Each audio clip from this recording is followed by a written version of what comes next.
Hi hello ನಮಸ್ಕಾರ. Welcome to Hadiri sir classes. ಮಕ್ಕಳ ಇಂದಿನ ತರಗತಿಯಲ್ಲಿ ನಾವು ದ್ವಿತೀಯ ಪಿ ಯು ಸಿಗೆ ಸಂಬಂಧಪಟ್ಟಂತೆ ಲೆಟರ್ ರೈಟಿಂಗನ್ನು ಯಾವ ರೀತಿ ಬರೀಬೇಕು ಮತ್ತು ಇದರಲ್ಲಿ ಯಾವ ರೀತಿ ಅತಿ ಹೆಚ್ಚು ಅಂಕಗಳನ್ನು ಗಳಿಸಬೇಕು ಅನ್ನುವಂಥದ್ದನ್ನು ವೆರಿ ಶಾರ್ಟ್ಕಟ್ ಟ್ರಿಕ್ಸ್ ಮೂಲಕ ನಾವೇನು ಮಾಡೋಣ ಇಲ್ಲಿ ತಿಳ್ಕೊಳ್ಳೋಣಂತ. ಓಕೆ, ಇನ್ನೂ ಯಾರು ನಮ್ಮ ಚಾನಲನ್ನು ಸಬ್ಸ್ಕ್ರೈಬ್ ಮಾಡಿಲ್ಲ ದಯವಿಟ್ಟು ಸಬ್ಸ್ಕ್ರೈಬ್ ಮಾಡ್ಕೊಂಡು ಬನ್ನಿ. ಹಾಗೆ ಬೆಲ್ ಐಕಾನನ್ನು ಒತ್ತಿ. ಇದರಿಂದ ನಾನು ಮಾಡುವಂಥ ಎಲ್ಲ ವಿಡಿಯೋಗಳು ನಿಮಗೆ ತಲುಪ್ತವೆ. ಓಕೆ ಮಕ್ಕಳೇ, ಇಲ್ಲಿರುವಂಥದ್ದು ಕ್ವಶನ್ ನಾವು ಮೊದಲು ಓದ್ಕೋಬೇಕಾಗುತ್ತದೆ. ಇಲ್ಲಿ ಕೊಟ್ಟಿರುವಂಥ ಪ್ರಶ್ನೆಯನ್ನು ನಾವು ಸಂಪೂರ್ಣವಾಗಿ ಮೊದಲು ಒಂದು ಸಮಯವನ್ನು ನೀಡಿ ಓದಬೇಕಾಗುತ್ತದೆ. ಓಕೆ ಮಕ್ಕಳೇ, ಇಲ್ಲಿ ಕೊಟ್ಟಿರುವಂಥದ್ದು ನೋಡ್ಕೊಳ್ರಿ. Write a letter of application in response to the following advertisement which appeared in the Deccan Herald dated 17th December 2025. ಇದು ನಿಮ್ಮ ಒಂದು ಕ್ವಶನ್ ಬ್ಯಾಂಕ್ನಲ್ಲಿರುವಂತಹ ಒಂದು ಲೆಟರ್ ಆಗಿದೆ ಮಕ್ಕಳೇ. ಅದನ್ನು ನಾನು ನಿಮಗೊಂದು ಎಕ್ಸಾಂಪಲ್ ಆಗಿ ತೊಗೊಂಡು ಬಂದೀನಿ. ಇದನ್ನು ಯಾವ ರೀತಿ ನಾವು ಇಲ್ಲೇ ಕೊಟ್ಟಿರುವಂಥದ್ದನ್ನು ನೋಡಿಕೊಂಡು ನಾವು ಆನ್ಸರ್ ಯಾವ ರೀತಿ ಬರೀಬಹುದು ಅನ್ನುವಂಥದ್ದನ್ನು ನೋಡ್ಕೋತಾ ಹೋಗೋಣಂತ. ಇಲ್ಲಿ ಏನು ಕೊಟ್ಟಿದ್ದಾರೆ ಮಕ್ಕಳೇ? Write a letter of application in response to the following advertisement. ಇಲ್ಲಿ ಪ್ರತಿಯೊಂದು ನಮ್ಮ ವರ್ಡ್ಸ್ಗಳು ಕೂಡ ಭಾಳಷ್ಟು ಹೆಲ್ಪ್ ಆಗ್ತವೆ ಮಕ್ಕಳೇ. ಅದನ್ನು ನೀವು ಸರಿಯಾಗಿ ಗಮನವನ್ನು ಇಟ್ಕೋಬೇಕಾಗ್ತದೆ. Write a letter of application ಅನ್ನುವಂಥ ವರ್ಡನ್ನು ಎಲ್ಲಿ ಬಳಕೆ ಆಗ್ತದೆ? In response to the following advertise, ಅದು ಕೂಡ ಎಲ್ಲಿ ಬಳಕೆ ಆಗ್ತದೆ?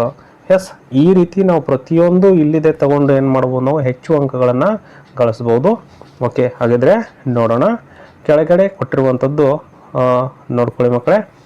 ವಾಂಟೆಡ್, ಎಸ್, ಬೇಕಾಗಿದ್ದಾರೆ ಅನ್ನುವಂಥದ್ದನ್ನು ಇಲ್ಲಿ ಏನು ಮಾಡಿದ್ದಾರೆ ಮಕ್ಕಳೇ? ಕೊಟ್ಟಿದ್ದಾರೆ. ಅದನ್ನು ಕೂಡ ನೋಡ್ಕೊಳ್ರಿ. ಯಾವ ಪೋಸ್ಟಿಗೆ ಕಾಲ್ ಮಾಡಿದ್ದಾರೆ? ಇಲ್ಲಿ ಡಾಟಾ ಎಂಟ್ರಿ ಆಪರೇಟರ್. ಮತ್ತು ಕ್ವಾಲಿಫಿಕೇಷನ್ ಏನು ಕೇಳಿದ್ದಾರೆ? Second P U C with first class. ಮತ್ತೇನು ಕೇಳಿದ್ದಾರೆ? Basic computer knowledge essential. ಪ್ರಮುಖವಾಗಿ ನೀವು ಬೇಸಿಕ್ ಕಂಪ್ಯೂಟರ್ ನಾಲೆಜನ್ನು ಹೊಂದಿರಬೇಕು. And fluency in Kannada and English. ನೀವೆರಡರಲ್ಲೂ ಕೂಡ ಫ್ಲುಯೆನ್ಸಿಯನ್ನು ಹೊಂದಿರಬೇಕಾಗ್ತದೆ. ಹಾಗಾದ್ರೆ ನೀವು ಇದು 10 ದಿನದ ಒಳಗೆ ಏನು ಮಾಡಬೇಕಾಗ್ಯದ? ಅಪ್ಲಿಕೇಶನ್ನ ಸಬ್ಮಿಟ್ ಮಾಡಬೇಕಾಗ್ಯದ. ಮತ್ತು ಯಾರಿಗೆ ಸಬ್ಮಿಟ್ ಮಾಡಬೇಕಾಗ್ಯದ? The managing director Abhay digital solutions private limited Chitradurga. ಇವರಿಗೆ ನೀವು ಅಪ್ಲಿಕೇಶನನ್ನು 10 ದಿನದ ಒಳಗಾಗಿ ಕಳಿಸ್ಬೇಕಾಗಿದೆ ಅಂಥೇಳಿ ಒಂದು ಪತ್ರವನ್ನು ಬರೀಬೇಕಾಗ್ಯದ ಮಕ್ಕಳೇ. ನೆಕ್ಸ್ಟ್ ಇನ್ನೊಂದು ಮುಖ್ಯವಾಗಿರುವಂಥ ಮಾಹಿತಿ ಅಂತಂದ್ರೆ, right here right XXX for name, YY5 for address. ನಿಮ್ಮ ಇಲ್ಲಿ ಹೆಸರನ್ನು ಮಾತ್ರ ಬರಲಿಕ್ಕೆ ಹೋಗಬೇಡಿ ಮತ್ತು ಅಡ್ರೆಸ್ಗೂ ಕೂಡ YY ಅಂಥೇಳಿ ಬರಲಿಕ್ಕೆ ಹೋಗಬೇಡಿ. ಅಲ್ಲಿ ಕೊಟ್ಟಿರುವಂಥದ್ದು ಏನಿದೆ XXX ಹೆಸರಿಗೆ ಬರೀರಿ, YY ಅಂಥೇಳಿ ಅಡ್ರೆಸ್ಸಿಗೆ ಬರೆದ್ರೆ ಸಾಕು. ಓಕೆ, ಈಗ ಸ್ಟೆಪ್ ವೈಸ್ ಯಾವ ರೀತಿ ಅನ್ನುವಂಥದ್ದನ್ನು ನೋಡ್ಕೊಂಡು ಬರೋಣ. ಮೊದಲಿಗೆ ನಾವು ಪತ್ರವನ್ನು ಬರೀಬೇಕಂತ ಸಂದರ್ಭದೊಳಗೆ ಫ್ರಮ್ ಹಾಕಬೇಕಾಗ್ತದೆ. ಏನು ಮಾಡಬೇಕು ಮಕ್ಕಳೇ? ಫ್ರಮ್ ಹಾಕಬೇಕಾಗ್ತದೆ. ಇಲ್ಲಿ ಫ್ರಮ್ ಇದ್ದಲ್ಲಿ ಏನನ್ನು ಯೂಸ್ ಮಾಡಿರಿ ಅಂತ ಹೇಳಿದ್ದಾರೆ ಅವರು? XXX and YYY. ಇಲ್ಲಿ XX means name, YY means address. From ಅಡ್ರೆಸ್ಸನ್ನು ನಾವು ಸರಿಯಾಗಿ ಏನು ಮಾಡಬೇಕಾಗ್ತದೆ? ಇಲ್ಲಿ ಹಾಕಬೇಕಾಗ್ತದೆ. ಇದು ಒಂದು ಯಾವುದೇ ಪತ್ರವನ್ನು ಕೇಳಿ ಅವರು ಯಾವುದೇ ಪತ್ರಕ್ಕೂ ಕೂಡ ನೀವೇನು ಮಾಡಬೇಕಾಗ್ತದೆ? ಫ್ರಮ್ ಅಡ್ರೆಸ್ಸನ್ನು ಹಾಕಲೇಬೇಕಾಗ್ತದೆ. YYY and XXX. ಇನ್ನು ಕೆಳಗಡೆ ಕೊಟ್ಟಿರುವಂಥದ್ದು ಫ್ರಮ್ ಆದ ನಂತರ ಒಂದು ಲೈನ್ ಬಿಟ್ಟು ಡೇಟನ್ನು ಹಾಕ್ಕೊಳ್ಳಿ. ಡೇಟ್ ಯಾವುದು ಕೇಳಿರ್ತಾರೆ? ಇಲ್ಲಿ ಪತ್ರದಲ್ಲಿ ಕೇಳಿರುವಂತಹ ಡೇಟ್ ನೋಡ್ಕೊಂಡು ಬರೋಣ. 17 ಡಿಸೆಂಬರ್ 25 ಅಂತ ಕೇಳಿದ್ದಾರೆ. ನೆಕ್ಸ್ಟ್ ಇಲ್ಲಿ ನಾವು ಅದೇ ದಿನ ಹಾಕ್ಬೋದು ಅಥವಾ ಒಂದು ದಿನ ನಂತರ ಕೂಡ ಹಾಕ್ಬೋದು. ಇಲ್ಲಿ ನಾವು ಡಿಸೆಂಬರ್ 20 ಅಂತೇಳಿ ಏನು ಮಾಡಿದ್ದೀವಿ? ಹಾಕ್ಕೊಂಡಿದ್ದೀವಿ. ಡಿಸೆಂಬರ್ 20, 2025. ಇನ್ನು ಪತ್ರವನ್ನು ಯಾರಿಗೆ ಕಳಿಸಬೇಕು ಅನ್ನುವಂಥದ್ದನ್ನು ಒಂದು ಲೈನ್ ಬಿಟ್ಟು ನಾವು 2 ಅನ್ನು ಹಾಕ್ಕೊಳ್ಬೇಕಾಗ್ತದೆ. 2 ಯಾರಿಗೆ ಕಳಿಸ್ಬೇಕಾಗಿದೆ ಪತ್ರ? ನೋಡಿ ಮಕ್ಕಳು, ಇಲ್ಲಿ ಆಲ್ರೆಡಿ ಅವರು ಕೊಟ್ಟಿದ್ದಾರೆ. ಅದನ್ನು ನಾವು ಡೈರೆಕ್ಟಾಗಿ ಏನು ಮಾಡ್ಬೋದು? ಸೇಮ್ ಆ್ಯಸ್ ಇಟ್ ಈಸ್ ಏನಿದೆಯಲ್ಲ ಅದನ್ನು ಇಲ್ಲಿ ಏನು ಮಾಡ್ಬೋದು? ನಾವು 2 ಅಡ್ರೆಸ್ನಲ್ಲಿ ಬರಿಬೋದು. ಇದು ನಿಮಗೆ ಭಾಳಷ್ಟು ಸುಲಭವಾಗಿರುವಂಥದ್ದು ಲೆಟರ್ ರೈಟಿಂಗ್ ಅಂತ ಹೇಳ್ಬೋದು ಮಕ್ಕಳೇ.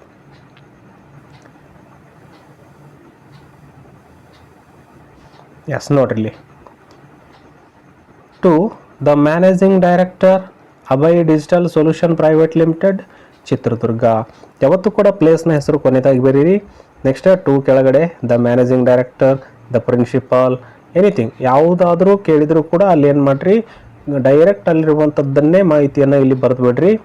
ಇಷ್ಟೇನಾದರೂ ಬರೆದ್ರೆ ನಿಮಗೆ 1 ಮಾರ್ಕ್ ಏನಾಗ್ತದೆ ಸಿಗ್ತದೆ.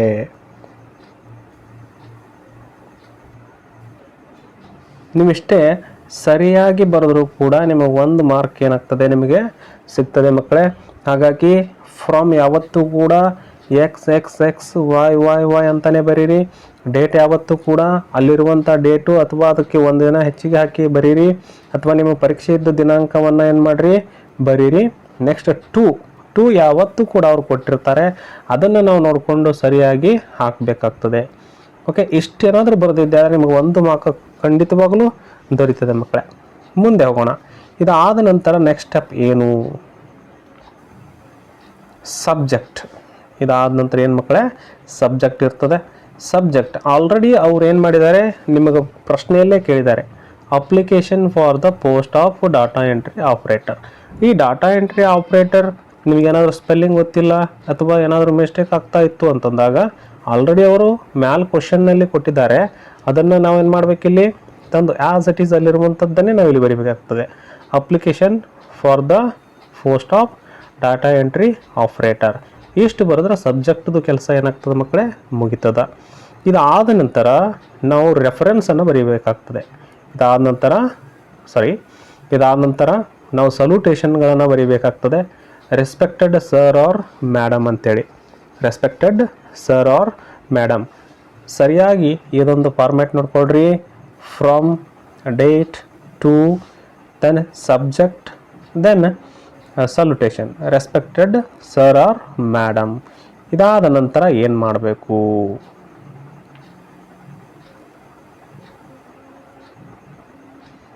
ಓಕೆ, ಇದಾದ ನಂತರ ನಾವು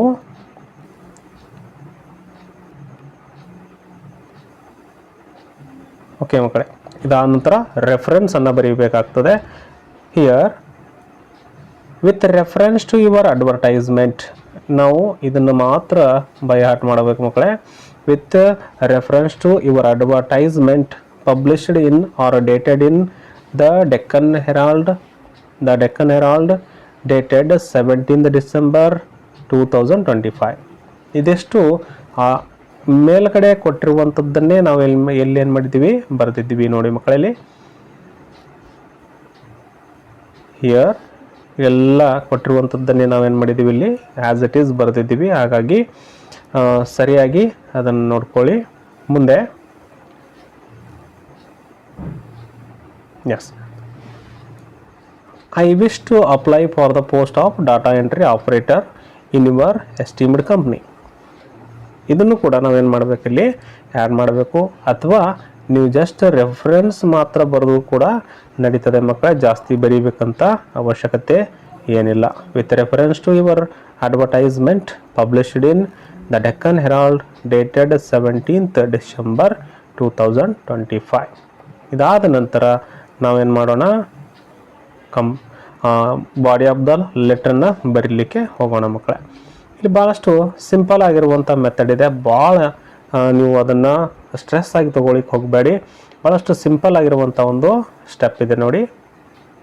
here I have passed 2nd PUC with first class. ಅವ್ರು ಏನು ಕೇಳಿದ್ರಲ್ಲ ಕ್ವಾಲಿಫಿಕೇಷನು 2nd PUC ಕೇಳಿದರು, ವಿತ್ ಫಸ್ಟ್ ಕ್ಲಾಸ್ ಕೇಳಿದರು. ನಾವು ಅದನ್ನೇ ಆ್ಯಸ್ ಇಟ್ ಈಸ್ ಏನು ಮಾಡಿದ್ದೀವಿ ಇಲ್ಲಿ ಹಾಕಿದ್ದೀವಿ ಮಕ್ಕಳೇ. Then I possess basic computer knowledge and I am well versed with MS Word, MS Excel, internet. ನೋಡ್ರಿ, ಅವರು ಕಂಪ್ಯೂಟರ್ ನಾಲೆಜನ್ನು ಕೇಳಿದರು. ಅದರಲ್ಲಿ ಕಂಪ್ಯೂಟರ್ ನಾಲೆಜ್ನಲ್ಲಿ ನಾವು MS Word ಹೇಳಿದ್ದೀವಿ, MS Excel ಹೇಳಿದ್ದೀವಿ, ಇಂಟರ್ನೆಟ್ ಹೇಳಿದ್ದೀವಿ. ಅಥವಾ ನೀವು ಜಸ್ಟ್ ಇಷ್ಟು ಬರೆದ್ರೂ ಕೂಡ ನಡೀತದೆ. I possess basic computer knowledge ಅಂತಂದ್ರೂ ಕೂಡ ನಡೀತದೆ. I have basic computer knowledge ಅಂತಂದ್ರೂ ಕೂಡ ನಡೀತದೆ ಮಕ್ಕಳೇ. ನೀವು ಯಾವುದು ಈಸಿ ಅನ್ನಿಸ್ತದೆ ಅದನ್ನು ನೀವೇನು ಮಾಡಿಲಿ ಬರೀಲಿಕ್ಕೆ ಪ್ರಯತ್ನ ಮಾಡಿರಿ. ಭಾಳ ಸ್ಟ್ರೆಸ್ ಮಾಡಿಕೊಂಡು ಈ ರೀತಿ ಬರೀಬೇಕಂತ ತಲೆಯನ್ನು ಕೆಡಿಸ್ಕೊಳ್ಳಿಕ್ಕೆ ಹೋಗಬೇಡ್ರಿ. Just I have basic computer knowledge ಅಂತ ಬರೆದ್ರು ಕೂಡ ನಡೀತದೆ ಮಕ್ಕಳೇ. ಆ್ಯಂಡ್ ಮತ್ತೇನು ಕೇಳಿದ್ದಾರೆ ಅವರು ಅಂತಂದಾಗ I have good here I have good typing speed with accuracy. ಇದು ಅಡಿಷ್ನಲ್ ಅದ, ಬರಿಬೋದು ಅಥವಾ ಬಿಡ್ಬೋದು. ನೆಕ್ಸ್ಟ್ ಇನ್ನು ಲ್ಯಾಂಗ್ವೇಜ್ ಫ್ಲುಯೆನ್ಸಿ ಕೇಳಿದ್ದಾರೆ ಮಕ್ಕಳೇ. ಯಾವ್ಯಾವ ಲ್ಯಾಂಗ್ವೇಜ್ ಕೇಳಿದ್ದಾರೆ? I am fluent in both Kannada and English. ಇಷ್ಟೇ, ಜಸ್ಟ್ ನೀವು ಇಷ್ಟೇ ಒಂದು ಲೈನ್ ಹಾಕಿಬಿಟ್ರೆ ಮುಗಿತದೆ ಮಕ್ಕಳೇ. I am fluent in both Kannada and English. ಇಷ್ಟು ಹಾಕಿದ್ರು ಕೂಡ ಕಂಪ್ಲೀಟ್ ಆಗ್ತದೆ. Which helps me communicate effectively. ಇದು ಅಡಿಷ್ನಲ್ ಆಗಿರುವಂಥದ್ದು. ನೀವು ಜಾಸ್ತಿ ಅಡ್ವಾನ್ಸ್ಡ್ ಇದ್ರೆ ಬರೀಬೋದು ಅಥವಾ ಬಿಡ್ಬೋದು ಮಕ್ಕಳೇ. Just I am fluent in both Kannada and English ಅಂತ ಬರೆದ್ಬಿಟ್ಟು ಮುಗಿಸಿದ್ರೆ ಸಾಕು. ದೆನ್ ನಿಮ್ಮ ಬಗ್ಗೆ ಸ್ವಲ್ಪ ಏನು ಮಾಡಬೇಕಾಗ್ತದೆ, ಎಕ್ಸ್ಪ್ಲೇನ್ ಮಾಡಬೇಕಾಗ್ತದೆ. ಅಥವಾ ನಮ್ಗೆ ಇಷ್ಟೇ ಸಾಕ್ರಿ ಅಂತ ಏನಾದರೂ ಹೇಳಿದರೆ ಕೂಡ ನೀವೇನು ಮಾಡ್ಬೋದು, ಅಲ್ಲಿಗೆ ಸ್ಟಾಪ್ ಮಾಡ್ಬೋದು. ಲೆಟ್ ರೈಟಿಂಗ್ ಅಲ್ಲಿಗೆ ಕಂಪ್ಲೀಟ್ ಮಾಡ್ಬೋದು. ದೆನ್ ನೆಕ್ಸ್ಟ್ ಏನು ಆ್ಯಡ್ ಮಾಡ್ಬೋದು? Here I am hardworking, sincere and dedicated to my work. I assure you that I will discharge my duties efficiently and contribute positively to your organization. ಅವರ ಬಗ್ಗೆ, ಅವರ ಒಂದು ಸಂಸ್ಥೆಯ ಬಗ್ಗೆ ನೀವು ಯಾವ ರೀತಿ ಋಣಿಯಾಗಿರ್ತೀರಿ ಅನ್ನುವಂಥದ್ದನ್ನು ನೀವು ಇಲ್ಲಿ ಏನು ಮಾಡಬೇಕಾಗ್ತದೆ ಮಕ್ಕಳೇ, ಹಾಕಬೇಕಾಗ್ತದೆ. ಬಟ್ ನೀವೇನಾದರೂ ಅಡ್ವಾನ್ಸ್ ಲೆವೆಲ್ ಇರಲಿಲ್ಲ ಅಂತಂದ್ರೆ ಕೂಡ ನೀವು ಇದನ್ನು ಬಿಡ್ಬೋದು. ಇದನ್ನು ಹಾಕುವಂಥ ಅವಶ್ಯಕತೆ ಇಲ್ಲ. ಡೈರೆಕ್ಟ್ ನಾವೇನು ಮಾಡ್ಬೋದು, ಇದೊಂದು ಲೈನ್ ಹಾಕ್ಬೋದು. Kindly consider my application. Kindly consider my application ಅಂತೇಳಿ ಹಾಕಿದರೆ ನಿಮ್ಮ ಕೆಲಸ ಮುಗಿತದೆ. And give me an opportunity to attend the interview. I have enclosed my resume for your kind perusal. ಇಲ್ಲಿ ನಾವೇನು ಮಾಡಿದ್ದೀವಿ, ರೆಸ್ಯೂಮೇನು ಕೂಡ ಆ್ಯಡ್ ಮಾಡಿದ್ದೀವಿ ಅಂಥೇಳಿ ಬರೆಯುವಂಥದ್ದು. ನೀವೇನಿಲ್ಲ, kindly consider my application and give me an opportunity to attend interview ಅಂಥೇಳಿ ಬರೆದುಬಿಟ್ರೆ ಸಾಕು ಮಕ್ಕಳೇ. ನೋಡಿದ್ರಲ್ಲ ಎಷ್ಟು ಸುಲಭ ಇದೆ. ಕೊನೆಯದಾಗಿ ಥ್ಯಾಂಕಿಂಗ್ ಯು ಅಂಥೇಳಿ ಆ್ಯಡ್ ಮಾಡಬೇಕು. ಅದಾದ ನಂತರ ಯುವರ್ ಫೇತ್ಫುಲಿ. ನೋಡಿಲಿ, ಕೊನೆಯದಾಗಿ ಥ್ಯಾಂಕಿಂಗ್ ಯು, ಅದಾದ ನಂತರ ಯುವರ್ಸ್ ಫೇತ್ಫುಲಿ, ಕಾಮಾ ಆ್ಯಡ್ ಮಾಡಿರಿ. ನೆಕ್ಸ್ಟ್ ಇಲ್ಲಿ ಎಕ್ಸ್ ಅಂತ ಬರಿಬೇಕು. ದೆನ್ ಮೊಬೈಲ್ ನಂಬರ್ ಹಾಕ್ಬೋದು ಅಥವಾ ಬಿಡ್ಬೋದು. ಮೇಲ್ ಐ ಡಿ ಕೂಡ ಹಾಕ್ಬೋದು ಅಥವಾ ಬಿಡ್ಬೋದು ಮಕ್ಕಳೇ. ಇದಿಷ್ಟಾದರೆ ನಿಮ್ಗೆ 4 ಮಾರ್ಕ್ಸ್ ಏನಾಗ್ತದೆ, ಸಿಗ್ತದೆ. 4 ಮಾರ್ಕ್ಸ್ ದೊರೀತದೆ ಮಕ್ಕಳೇ. ಇನ್ನೊಂದು ಮಾರ್ಕ್ಸು ನಿಮ್ಮ ರೆಸ್ಯೂಮೆಗೆ ಸಿಗ್ತದೆ ಮಕ್ಕಳೇ. ಈಗ ರೆಸ್ಯೂಮೆ ಯಾವ ರೀತಿ ಬರೆಯುವುದು ಅಂತೇಳಿ ಅದನ್ನು ಸ್ವಲ್ಪ ನೋಡ್ಕೊಂಡು ಬರೋಣ. ಎಸ್, ಈಗಾಗಲೇ ನಿಮ್ಗೆ ಗೊತ್ತಿರುವಂತೆ ರೆಸ್ಯೂಮೆದಲ್ಲಿ ಪರ್ಸನಲ್ ಡೀಟೇಲ್ಸ್ ಅಂತ ಇರ್ತದೆ. ನೇಮ್ XXXS ಬರೀಬೇಕು, ಅಡ್ರೆಸ್ YY ಅಂತ ಬರೀಬೇಕು, ಡೇಟ್ ಆಫ್ ಬರ್ತ್ ನೀವು ಇಲ್ಲಿ ಕೂಡ 000 ಅಂತ ಬರೆದು ಕೂಡ ನಡೀತದೆ. ಇನ್ನು ಲ್ಯಾಂಗ್ವೇಜಸ್ ಅಂತೂ ಅವ್ರು ಕೇಳಿದ್ದಾರೆ, Kannada and English. Mobile number ಈ ರೀತಿ ಬರೆದ್ರು ಕೂಡ ನಡೀತದೆ. ಇದಾದ ನಂತರ ಏನು ಮಾಡಬೇಕು, ಇಮೇಲ್ ಐ ಡಿ ನೋಡಿ ಮಕ್ಕಳೇ. Email I D xx@gmail.com. ಇನ್ನು ಎಜುಕೇಷನ್ ಕ್ವಾಲಿಫಿಕೇಷನ್ ಮಾತ್ರ ಸರಿಯಾಗಿ ಹಾಕ್ರಿ. ಯಾಕಂತಂದ್ರೆ ಅವ್ರು ಕೇಳಿರುವಂಥದ್ದು ಏನದ, PUC ಕ್ವಾಲಿಫಿಕೇಷನ್ ಕೇಳಿದ್ದಾರೆ. ನೋಡಿ ಮಕ್ಕಳೇ, ಕ್ವಾಲಿಫಿಕೇಷನ್ ಅಂದಲ್ಲಿ second PUC, board or university ಅಂದಲ್ಲಿ Karnataka state board. Year of passing ಅಂತಂದಾಗ 2025, ಪರ್ಸಂಟೇಜ್ ಫಸ್ಟ್ ಕ್ಲಾಸ್. ಇಲ್ಲಿ ಇನ್ನೊಂದು ಕೂಡ ಯಾರು ಮಾಡಬಹುದು ನೀವು, SSLC. ಯಾವ board, KSEEB. Next 2023. Then 80 something percentage you can write here. ನೀವು ಪರ್ಸಂಟೇಜ್ ಎಷ್ಟಾದರೂ ಕೂಡ ಬರೀಬೋದು. ಅಷ್ಟಿಷ್ಟು ಬರೆದಿರಿ ಅಂತ ನಿಮ್ಗೆ ಯಾರು ಕೂಡ ಕೇಳೋದಿಲ್ಲ. ಇನ್ನು ಟೆಕ್ನಿಕಲ್ ಸ್ಕಿಲ್ ಆಲ್ರೆಡಿ ನಾವು ಮ್ಯಾಲೆ ಮೆನ್ಷನ್ ಮಾಡಿರುವಂಥದ್ದು. ಟೆಕ್ನಿಕಲ್ ಸ್ಕಿಲ್ಗಳು basic computer knowledge, MS word, MS Excel and typing speed which you have 30 word per minute or 35 word per minute, 40 word per minute. And another knowledge, internet, email, writing, whatever you have that you can write here. And other strengths what you have you can write, otherwise you can skip here. ನೀವು ಇದನ್ನು ಬರಿಬೋದು ಅಥವಾ skip ಮಾಡ್ಬೋದು ಮಕ್ಕಳೇ. ಯಾರು ಬರೀಬೇಕಂತೀರಿ ಇದನ್ನು ಕೂಡ ಬರೀರಿ. ಸ್ಟ್ರೆಂತ್ಸ್ ಏನದಾವು? Hard working, punctual, quick learner, good communication skills, ability to work in team. ಇಲ್ಲಿ ಇಷ್ಟು ಪಾಯಿಂಟ್ಸ್ಗಳನ್ನು ಹಾಕಿದ್ರು ಕೂಡ ಚೆನ್ನಾಗಿ ಲೆಟರ್ ರೈಟಿಂಗನ್ನು ಬರೀಬೋದು ಮಕ್ಕಳೇ. ಕೊನೆಯದಾಗಿ ನಾವು ಡಿಕ್ಲರೇಷನ್ ಮಾಡ್ತೀವಿ ಮಕ್ಕಳೇ. ಡಿಕ್ಲರೇಷನ್ ಯಾವ ರೀತಿ ಇರ್ತದೆ ನೋಡ್ರಿ. ಓಕೆ ಮಕ್ಕಳೇ, ಫೈನಲ್ ಆಗಿ ನಾವು ಡಿಕ್ಲರೇಷನ್ ಕೊಡುವಂಥದ್ದು declaration. I hereby declare that the above information is true to the best of my knowledge and belief. Yes ಮಕ್ಕಳೇ, ನಾವು ಮೇಲೆ ಬರೆದಿರುವಂಥ ಎಲ್ಲ ಮಾಹಿತಿ ಸರಿಯಾಗಿದೆ, ಅದು ಎಲ್ಲವೂ ಕೂಡ ಅದೇನಾಗಿರ್ತದೆ, ಸರಿಯಾಗಿರ್ತದೆ ಅನ್ನುವಂಥದ್ದನ್ನು ನಾವೇನು ಮಾಡಬೇಕಿಲ್ಲಿ ಡಿಕ್ಲರೇಷನ್ನ ಕೊಡಬೇಕಾಗ್ತದೆ. ಇದಾದ ನಂತರ ಡೇಟ್ ಹಾಕ್ರಿ. ಪ್ಲೇಸ್ ಅಂತ ನಿಮ್ಗೆ ಗೊತ್ತದ, ವಾಯ್ ಸಿಗ್ನೇಚರು ಎಕ್ಸ್. ಇಷ್ಟಾದರೆ ನಿಮಗೆ ಕಂಪ್ಲೀಟ್ 5 ಮಾರ್ಕ್ಸ್ ಏನು ಮಾಡ್ಬೋದು, ನೀವು ಇಲ್ಲಿ ಪಡ್ಕೊಳ್ಬೋದು ಮಕ್ಕಳೇ. 5 ಅಂಕ ನೀವೇನು ಮಾಡ್ಬೋದು, ಇಲ್ಲಿ ಪಡ್ಕೊಳ್ಬೋದು. ಇದನ್ನು ಒಂದು ಹಾಳೆಯಲ್ಲಿ ಬರೆದಿಟ್ಟುಕೊಳ್ರಿ. ಪ್ರತಿದಿನ ನೀವು ನೋಡ್ಕೊಳ್ರಿ ಇಂಪಾರ್ಟೆಂಟ್ ಥಿಂಗ್ಸ್ ಯಾವುದವು. ಒಂದು ಫ್ರಮ್, ಅದಾದ ನಂತರ ಡೇಟು, ಅದಾದ ನಂತರ ಟು, ಇವೆಲ್ಲವುಗಳನ್ನು ಸ್ಟೆಪ್ ವೈಸ್ ನೀವೇನಾದರೂ ನೋಡ್ಕೊತಾ ಹೋಗಿದ್ದೆ ಆದರೆ ಯು ಕ್ಯಾನ್ ರೈಟ್.